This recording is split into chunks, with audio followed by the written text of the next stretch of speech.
tous, je vais vous raconter ma version, je vais essayer d'être assez claire, précise, rapide, mais bon, il y a tellement de choses à dire. Je vous cache pas que je suis encore sous le choc face à tout ce qui s'est passé, face à cette injustice. Alors je vous explique, hier, je devais descendre dans le sud parce que c'était l'anniversaire de mon beau-papa, que j'avais pas vu depuis 7 mois. Bref, je suis désolée, je suis un petit peu émue. Je suis un petit peu... C'était également la fête des pères aussi hier, donc c'était super important pour moi de descendre, voilà. Et dans la foulée, et ben, quelques jours après, vous savez qu'il y a le tournage du cross qui commence. Donc j'ai pris mes affaires, voilà, pour ce tournage. Alors j'ai pas pris 10 valises, mais 3. J'arrive à la gare avec mes 3 valises. Donc j'avais 3 valises qui ont une taille normale et une petite qu'on met, vous savez, les bagages à main dans les avions qu'on peut prendre avec nous qui sont petites. J'arrive à la gare avec les règles. S'il peut pas, c'est pas grave. Je ne dis pas à tous. Je vais vous raconter ma version. Je vais essayer d'être assez claire, précise, rapide. Mais bon, il y a tellement de choses à dire. Je vous cache pas que je suis encore sous le choc face à tout ce qui s'est passé, face à cette injustice. Alors je vous explique, hier je devais descendre dans le sud parce que c'était l'anniversaire de mon beau-papa que j'avais pas vu depuis 7 mois. Bref, je suis désolée, je suis un petit peu émue. C'était également la fête des pères aussi hier, donc c'était super important pour moi de descendre, voilà. Et dans la foulée, et ben, quelques jours après, vous savez qu'il y a le tournage du cross qui commence. Donc j'ai pris mes affaires, voilà, pour ce tournage.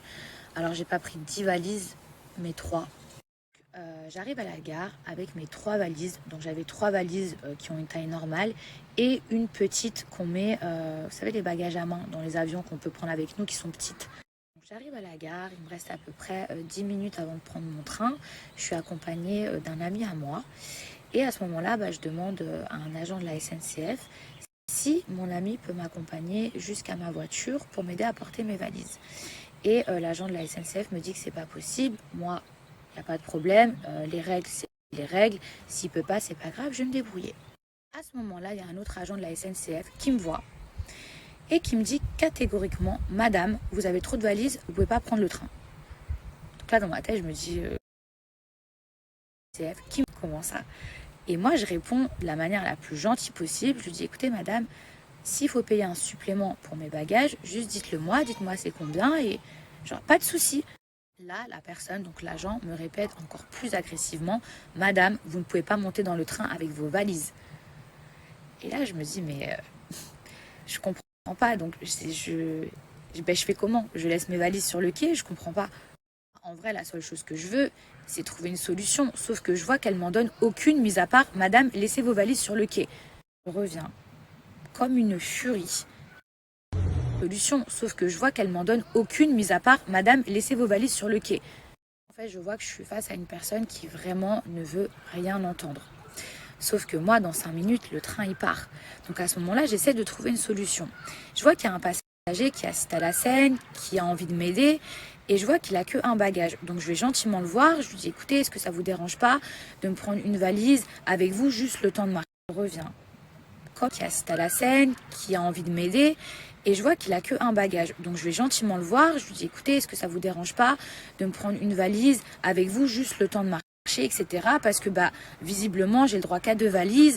Et la personne, elle me dit, il n'y a aucun problème, pas de souci. Donc là, je me dis, c'est cool, j'ai trouvé une solution. Et là, l'agent, elle revient comme une furie.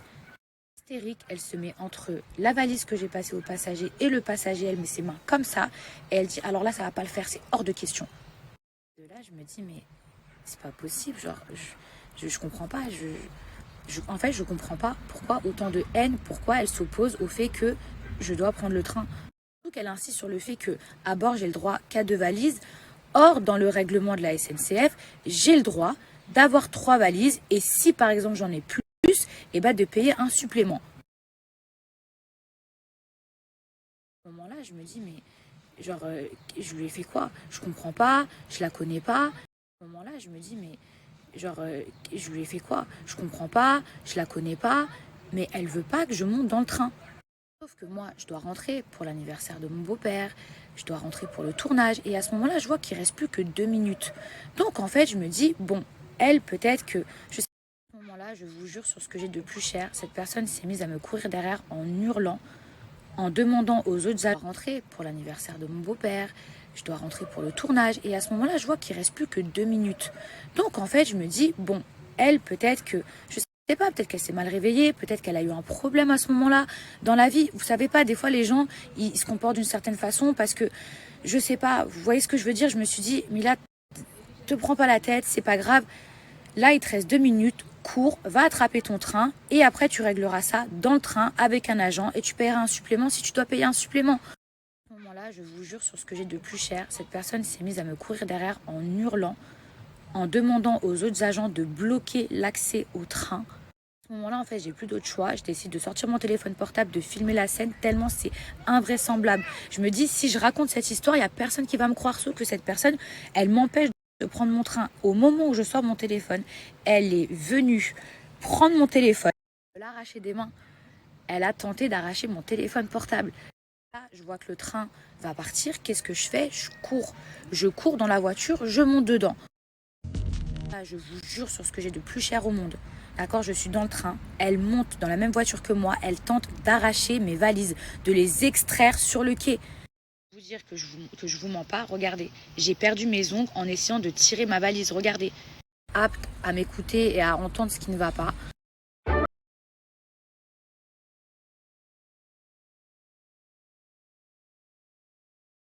C'est elle la contrôleuse de ce train. Donc en fait, pendant 45 minutes, voire 1 heure, elle a pris en otage tout le train parce qu'elle ne voulait pas monter dedans car j'y étais. Moi, la seule chose que je voulais, c'est que le train parte et qu'on puisse tous rentrer chez nous ou faire ce qu'on avait à faire. À ce moment-là, elle a commencé à dire que je l'avais agressée. Je ne sais pas si vous vous rendez compte. Elle est partie dire que je l'avais agressée.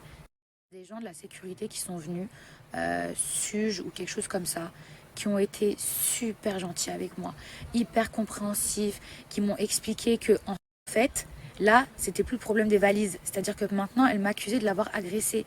Je ne sais pas si vous vous rendez compte. Moi, à ce moment-là, je pensais qu'à une chose, aller retrouver ma famille, aller retrouver mon beau-papa. Vous savez ce qui m'a fait archi mal au cœur? C'est quand j'ai entendu des gens crier «Sortez là». Déjà, ces gens, je sais que je peux pas leur en vouloir parce que déjà, ils savaient pas que c'était moi à l'intérieur, ils savaient pas la situation. Mais moi, j'étais dans le train, je voulais que le train parte. C'est elle qui a fait en sorte qu'il ne parte pas parce qu'elle ne voulait pas monter dedans. Et est-ce que vous imaginez la peine que ça a pu me faire quand j'ai entendu sortez là parce qu'en fait, eux, ils pensaient que c'était à cause de moi que le train ne partait pas. Il y a des gens de mon wagon, super gentils, qui ont essayé d'aller voir cette femme en lui disant écoutez, c'est qu'un problème de valise, c'est rien. Au pire des cas, elle paye un supplément, c'est ridicule, etc. Elle hurlait la SNCF, c'est moi. Ça veut dire quoi la SNCF, c'est moi? C'est à ce moment très précis que l'histoire, elle a pris un tout autre tournant. Il y a la police qui a débarqué. Moi, je me suis dit, enfin, ça y est, on va pouvoir partir. De toute façon, je suis dans mon droit, j'ai 3 valises. Au pire des cas, la petite à main. Bon, ben voilà, encore une fois, s'il faut payer un supplément, il n'y a pas de souci. À ce moment-là, je vous jure sur ce que j'ai le plus cher au monde, j'ai la police qui me demande de descendre, sinon ils m'emmènent de force. Je suis contrainte de les suivre. Moi, dans ma tête, je me dis, mais c'est moi la victime dans l'histoire. Genre, c'est moi, je vais porter plainte. J'arrive au commissariat, c'est simple. Je suis passée de victime à madame, à partir de maintenant, vous êtes en garde à vue. Je ne veux pas rentrer dans les détails, dans la manière dans laquelle j'ai été traitée les premières heures quand je suis arrivée là-bas. Mais je peux vous dire que c'est un scandale, c'est une honte, c'est inhumain, c'est de l'injustice, c'est de l'abus de pouvoir. Il faut savoir que j'ai été amenée au commissariat avec toutes mes affaires. Donc mes affaires de tournage, mon sac à main, etc.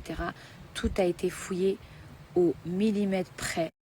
Je ne sais pas si vous vous rendez compte, mais vous voyez ce que j'ai pu ressentir quand ces gens-là, ils ouvrent toutes vos affaires, ils regardent jusqu'à vos petites culottes. Et de là, dans ma tête, je me dis, mais il y a des caméras. C'est elle qui m'a agressée, c'est elle qui a pris mon téléphone.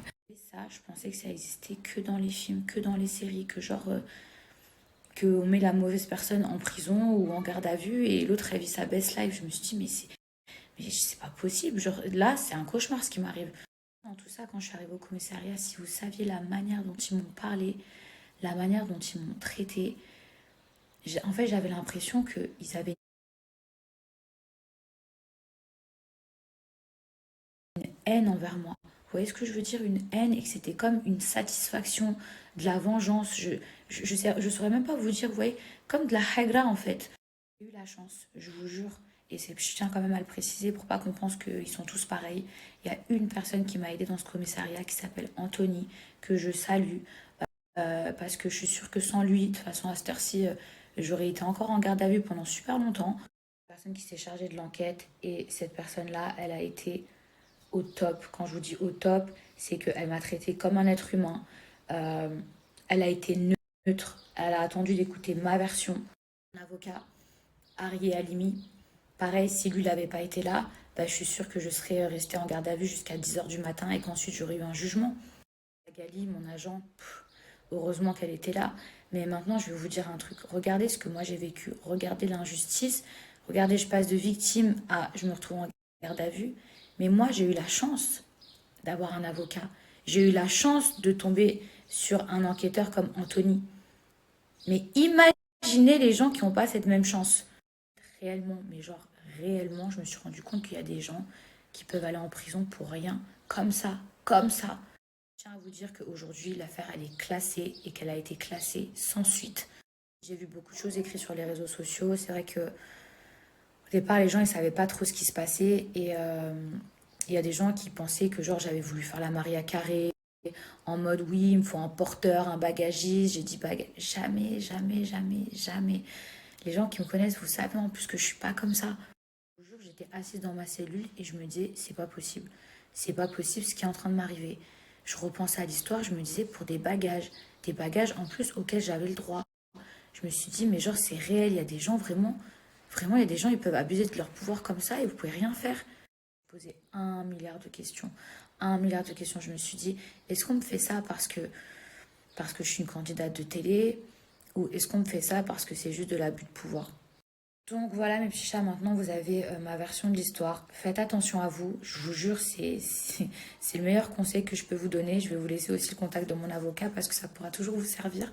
Les vidéos de la gare, elles ont été visionnées, analysées. On voit clairement que je n'ai jamais agressé cette femme, bien au contraire.